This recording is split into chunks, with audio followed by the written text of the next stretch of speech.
Crystal clear അന്വേഷണ സിനിമയായ Joseph, ആരംഭം മുതൽ അവസാനം വരെ ഉദ്വേഗം നിറച്ച സിനിമയായ നായാട്ട്, ഇമോഷണൽ ഇൻവെസ്റ്റിഗേറ്റീവ് ത്രില്ലർ സിനിമയായ officer on duty, realistic entertainer Ilaveezha Poonchira, ഇങ്ങനെ ഒരു പിടി പോലീസ് സിനിമകളാണ് ഷാഹിദ് കബീർ എന്ന സംവിധായകന്റെ കരിയർ ഗ്രാഫിലുള്ളത്. ദിലീഷ് പോത്തന്റെ സംവിധാനത്തിൽ വന്ന തൊണ്ടുമുതലും ദൃക്സാക്ഷിയും എന്ന സിനിമയിലൂടെ അസിസ്റ്റന്റ് ഡയറക്ടറായി പോലീസ് ജീവിതത്തിൽ നിന്നും സിനിമാ ജീവിതത്തിലേക്ക് വന്ന വ്യക്തിയാണ് ഷാഹിദ് കബീർ. ഷാഹിദ് കബീർ ഒരു പോലീസ് ഉദ്യോഗസ്ഥനായിരുന്നു. ജീവിതത്തിലെ പോലീസ് വേഷം അവസാനിപ്പിച്ചെങ്കിലും സിനിമകളിലുടനീളം ഇന്നും പോലീസ് കഥകളെയാണ് ഷാഹിദ് കബീർ അവതരിപ്പിക്കുന്നത്. തിരക്കഥ എഴുതിയ 3 സിനിമകൾ ജോസഫ്, നായാട്ട്, ഓഫീസർ ഓൺ ഡ്യൂട്ടി എന്നിവ മലയാളത്തിലെ മികച്ച പോലീസ് സിനിമകളാണ്. നായാട്ടിന് മികച്ച തിരക്കഥയ്ക്കുള്ള ദേശീയ പുരസ്കാരം, ഇലവീഴ പൂഞ്ചിറയിലൂടെ മികച്ച പുതുമുഖ ഡയറക്ടർക്കുള്ള സംസ്ഥാന പുരസ്കാരം എന്നിങ്ങനെ ഷാഹിദ് കബീറിനെ തേടിയെത്തിയ പുരസ്കാരങ്ങൾ നിരവധിയാണ്. ഇലവീഴ പൂഞ്ചിറ ഷാഹിദ് കബീറിന്റെ ഡയറക്ടോറിയൽ ഡെബ്യൂട്ടാണ്.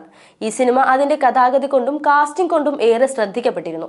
സാധാരണ ത്രില്ലർ സിനിമകളിൽ നിന്നും മാറി വ്യത്യസ്തമായ അവതരണമാണ് ഇലവീഴ പൂഞ്ചിറയുടേത്. ജോസഫ് എന്ന സിനിമയുടെയും നായാട്ട് എന്ന സിനിമയുടെയും യാതൊരു ഷെയ്ഡുമില്ലാത്ത ദൃശ്യ മികവ് കൊണ്ടും കഥാപാത്രങ്ങളുടെ അവതരണ മികവ് കൊണ്ടും പ്രേക്ഷകനെ ത്രസിപ്പിക്കാനും ഉദ്വേഗത്തിലാഴ്ത്താനും ഇലവീഴ പൂഞ്ചിറ എന്ന സിനിമയിലൂടെ സംവിധായകന് കഴിഞ്ഞിട്ടുണ്ട്. സൗബിൻ ഷാഹിറിന്റെ ശ്രദ്ധേയമായ അഭിനയ മുഹൂർത്തങ്ങളും സിനിമയ്ക്ക് മാറ്റുകൂട്ടുന്നു.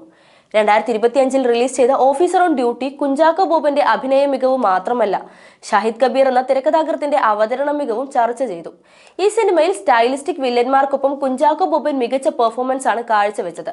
സിനിമ ചർച്ച ചെയ്ത വിഷയവും അത് അവതരിപ്പിച്ച രീതിയും ഏറെ റിയലിസ്റ്റിക് ആയിരുന്നു. കഥാപാത്രങ്ങൾക്ക് ഷാഹിദ് കബീർ എന്ന സംവിധായകൻ നൽകുന്ന വ്യത്യസ്ത ഷെയ്ഡ് ഓഫീസർ ഓൺ ഡ്യൂട്ടിയിലെ ഹരിശങ്കറിലൂടെ വ്യക്തമായി കാണാം. എന്നാൽ ഇതുവരെ വന്ന സിനിമകൾ തന്റെ ജീവിതാനുഭവങ്ങളല്ലെന്നാണ് ഷാഹിദ് കബീറിന്റെ ഏറ്റവും പുതിയ സിനിമയായ റോന്തിന്റെ ട്രെയിലർ ലോഞ്ചിനിടെ പറഞ്ഞത്.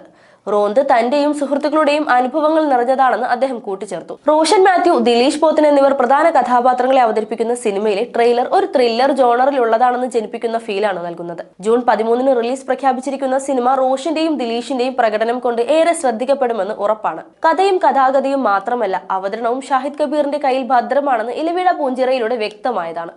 ത്രില്ലർ അല്ല, മറിച്ച് ക്യാരക്ടർ ഡ്രാമയാണ് റോന്ത് എന്ന സിനിമ എന്നാണ് സംവിധായകൻ പറയുന്നത്. റോഷന്റെ കഥാപാത്രം തന്റെ പോലീസ് കാലഘട്ടവുമായി ഏറെ കണക്ട് ചെയ്യുന്നതാണെന്നും ട്രെയിലർ ലോഞ്ചിനിടെ ഷാഹിദ് കബീർ പറഞ്ഞു. ഒരുപക്ഷെ ഷാഹിദ് കബീറിന്റെ ജീവിതത്തിലെ പോലീസ് വേഷമാവാം അദ്ദേഹത്തിന്റെ സിനിമകളെ ഏറെ റിയലിസ്റ്റിക് സ്വഭാവമുള്ളതാകുന്നത്. അതുകൊണ്ട് തന്നെയാണ് മലയാളത്തിലെ മികച്ച ക്രൈം ഇൻവെസ്റ്റിഗേറ്റീവ് ത്രില്ലറുകളിൽ ഷാഹിദ് കബീർ സിനിമകൾ മുൻനിരയിൽ നിൽക്കുന്നത്. ഭീതിജനകമായത് സംഭവിക്കുന്നതിലല്ല, അത് സംഭവിക്കുമെന്ന കാത്തിരിപ്പിലാണ് യഥാർത്ഥ ഭീതി. സംഭവിക്കാനിരിക്കുന്ന ഭീതിയെ അതിജീവിക്കുന്ന ഒരു ഷാഹിദ് കബീർ സിനിമയ്ക്കായി നമുക്ക് കാത്തിരിക്കാം.